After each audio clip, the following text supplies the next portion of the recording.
After announcing plans for fiber optic internet in Bryan earlier this year, one high-speed internet company is making their way to another city in the Brazos Valley. Those details ahead. And Governor Abbott set to hold a special legislative session beginning tomorrow. What's on the agenda coming up?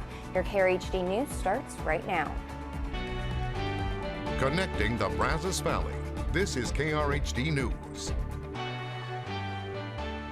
Good evening. Thanks for joining us for KRHD News at 5. I'm Hallie Jones. After announcing plans to come to Bryan this year, MetroNet says they plan to build a 100% fiber optic network for citizens in College Station. KRHD reporter Rebecca Fiedler has more. MetroNet is bringing broadband fiber optic internet to the Aggieland community with up to 10 gigabit speeds for businesses and residents. For years, the main provider of internet, phone, and cable service for the BCS community has been the company Suddenlink.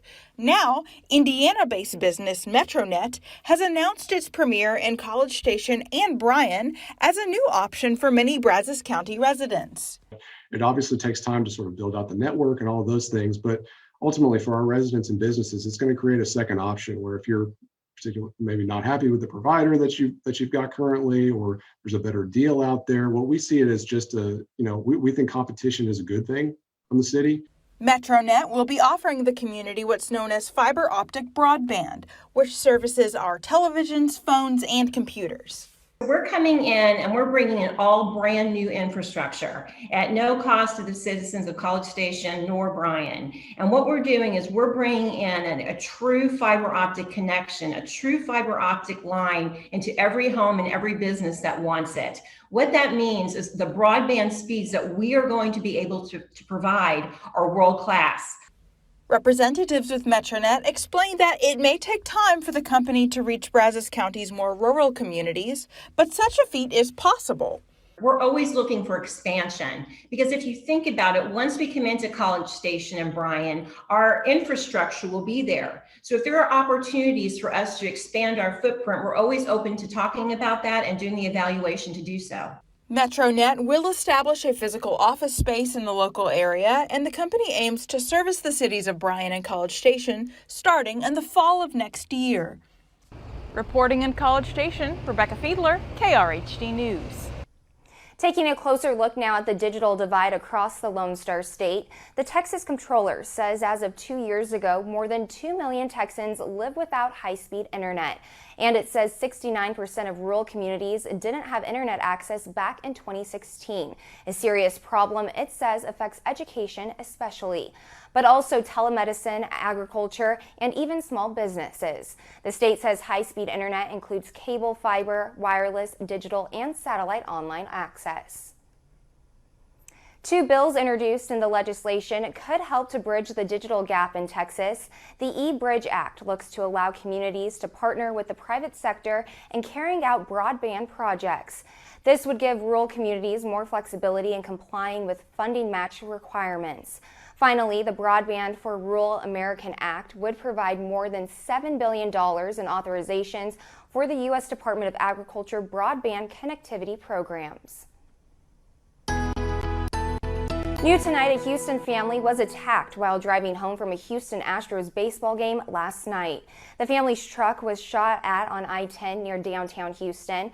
According to Houston police, a teenager inside the vehicle was shot in the head. Officials say they're looking for any videos or photos that may tell the story of what happened.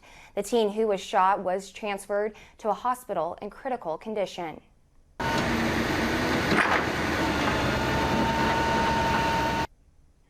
A woman is in critical condition tonight after her vehicle was hit by an 18-wheeler. The crash happened yesterday on State Highway 99 Feeder Road near New Caney. Dashcam video from the 18-wheeler shows the driver of the Kia ran a red light, causing the truck to T-bone the car. The impact threw the Kia into a nearby pond where firefighters cut the woman out. Both drivers were transported to the hospital.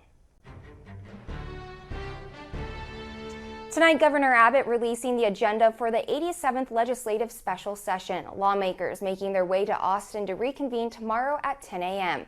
Tonight, 25 News reporter Leah McNeil from our sister station KXXV is in Austin tonight with a look ahead. This special session agenda is jam-packed with hot topics that have quickly gained national attention, putting Texas in the spotlight. The eyes of the country are on Texas. All 11 agenda items have strong opinions on both sides of the aisle, but election integrity outlined in Senate Bill 7 has the most buzz. There were additional provisions added sort of at the last minute that weren't agreed to or weren't even discussed or debated by Democrats. This coming on the heels of a walkout staged by Texas Democrats and Governor Abbott cutting legislators' pay. Still, a compromise must be made. It's likely that some provisions will be changed and negotiated a little bit. For example, one provision would have limited Sunday voting. However, Democrats are the minority party, so negotiations will be a challenge. Election integrity is actually creating access and accountability at the same time. And SB 7 Conference Committee report didn't create that access. And nonprofit Secure Democracy conducting their own research into what Texans say they want to see. Early voting, being able to fix your ballot, what we call ballot curing, if someone makes a simple mistake. Their research showing many opposing restrictions on polling locations and the criminalization of election administrators. This is the wrong message to send voters, and it doesn't, and it goes against access, and it goes against Texans' strong history of nonpartisan election administration. Ultimately, the decision in the hands of those elected to serve. The legislature is limited in what they can debate, but they're under no obligation to decide or to pass a bill on any of those issues. Political analysts say it's expected that there will undoubtedly be some heated debates surrounding many of the hot ticket items. Reporting in Austin, Leah McNeil, KRHD News. Leah, thank you. Dr. Flavin says Democrats will strategize how to plan to negotiate around the election integrity bill. He says there is a chance for another walkout. Many states are offering incentives to get people vaccinated against COVID-19. In some places, the incentives are working out, but others are struggling. Arkansas has one of the lowest vaccination rates in the country, despite offering several incentives. That includes giving out scratch-off lottery tickets and gift certificates from the Game and Fish Commission. But the state has admitted that those giveaways just aren't working. Experts say Arkansas needs to figure out what really does persuade people to get vaccinated. For some, it's not always material rewards. People are already feeling uncertain if a vaccine is entirely safe and entirely effective and really important. It's possible that they'll look at something like a small token incentive as a kind of payment and then think, I don't know if my sense of uncertainty can be bought with something that has a $20 value. Another thing that may prevent people from getting the vaccine is logistics. Some parents may be worried about childcare, not only while they're getting a vaccine, but also days after the shot if they experience side effects. Others may not have transportation to a vaccination site. In these cases, it may be a better option to offer more functional or useful incentives. Some of those folks are persuaded by having access at their workplace, by having time off while they get it, and making it as easy as possible to access. But experts warn whether it's about coronavirus or another illness, there will always be a group of people who are just not motivated to get vaccinated. Ultimately, it's best for public health officials to find the root of people's concerns about the shot before coming up with an incentive plan. For decades, a series of books was bought by millions and considered literally life-saving by many in the past. Yet many in the country have never even heard of these books. Forrest Sanders speaks to a woman who's making it her life's work to document the story of these books as their reach touches every community in the country. There are so many old vacation memories recorded in the time of 1948 to 1951. As ads encouraged families to go out on the road and explore America. Travel this year the roads to romance, to places you've always wanted to go. But thinking back on these years of unprecedented opportunity to experience the country, someone had questions.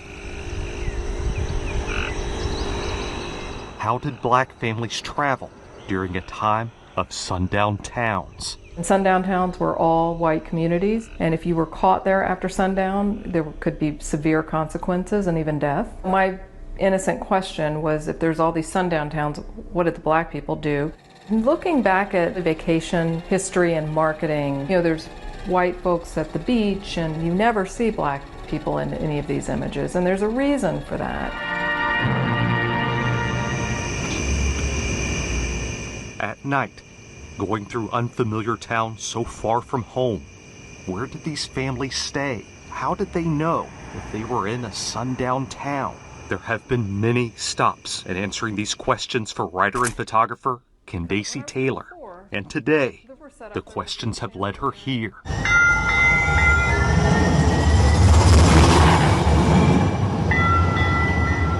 Atlanta, Georgia, Auburn Avenue. That's the original sign, but there was also, funeral home was underneath here.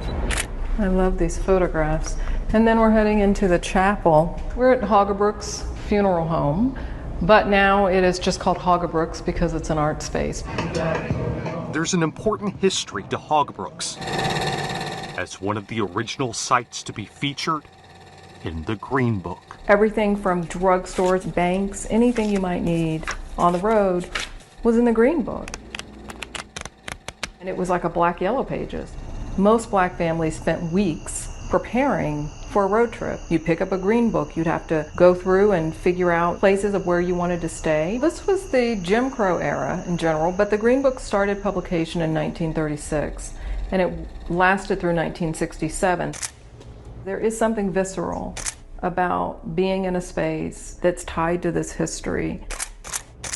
And it's always almost like a spiritual experience for me. Candace's work, photographing and writing about the Green Book sites, is a project of rare ambition. I've cataloged over 10,000 Green Book sites. I've scouted 6,000. Right now I'm on the road doing the remaining scouting of the 4,000. Part of Candace's work is in her book, Overground Railroad, where she details original Green Book sites like the Rossonian in Denver, Colorado, the Hampton House Resort in Miami, Florida, and the Regal Hotel in Los Angeles, California. Its work being archived at the Library of Congress and being used for both an exhibition with the Smithsonian and a mobile app Candace is developing. She's telling the story of the black family on those unfamiliar roads in the Jim Crow era. This feels like my life's work. I think we've lost our way in terms of understanding how race and racism have led to where we are today. I felt like it's even more important that we tell this story now and we look at this history through the lens of the Green Book. I don't know where this ends, but I know that it's important and I feel like it's bigger than me at this point. In Atlanta, Georgia, I'm Boris Sanders.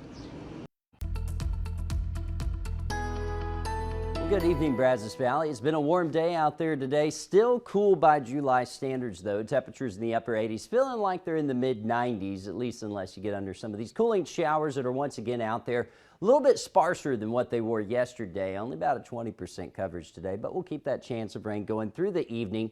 I think as we head into the later portions of the evening, though, things will once again dry out quickly. Future Track kind of agrees with that as you go through time here. We'll go into the overnight, things dry out. We'll see a surge of moisture again overnight that'll bring the clouds back by the time you wake up in the morning. Not going to rule out some patchy fog either. Had some of that today. Could see it again tomorrow. With the heating of the day tomorrow, we'll see more scattered showers and thunderstorms try to blow up. I think the better coverage will be down along the Gulf Coast, but we'll still see about a 30 to 40% chance of rain going into tomorrow and into Friday too. Friday, I think we'll have an even better chance of rain as our little low pressure system on the south side of Texas kind of moves on through. So we'll take it through time here on Extended Future Track. There's that low that's kind of just going to be hanging around through the rest of the week. It's going to keep those rain chances around. By Sunday, we try to dry it out, but then a system comes in from the north, and that's going to keep those rain chances around going through the weekend. There are some signs, though, that later on next week, we could start to dry out. Quick update on Hurricane Elsa, or Tropical Storm Elsa, rather, made landfall earlier today. Now a tropical storm in the Florida Panhandle, going to be lifting up the eastern seaboard and just bringing a lot of rain, a lot of wind, maybe some isolated tornadoes parts of the East Coast as well. Not a factor in our weather. That's the good news. Tonight down into the upper 60s, low 70s. Tomorrow I'm expecting mid 80s, close to 84 in Bryan College Station. In fact, probably going to be closer to around 86, 87 degrees for tomorrow. 50% chance of rain. Same on Friday. We dry out a bit on Saturday, but here come the rain chances again for Sunday and Monday. Later on next week, some signs that we may dry out. Low 90s and isolated chances of rain. An executive order is expected from the White House that will change how some things work in the meat industry. Ultimately, it would give farmers more power to negotiate sales and even sue big meat processors if they think something isn't fair. It's an issue that's gone back and forth over the years, and you'll get a different answer depending on who you ask as to which approach is better. But either way, it could have an impact on supply and prices on an industry still dealing with disruptions and volatility largely from the pandemic. It has certainly revealed the complexity of these supply chains, I think, and we're much more aware of that. Maybe that's a good thing long term.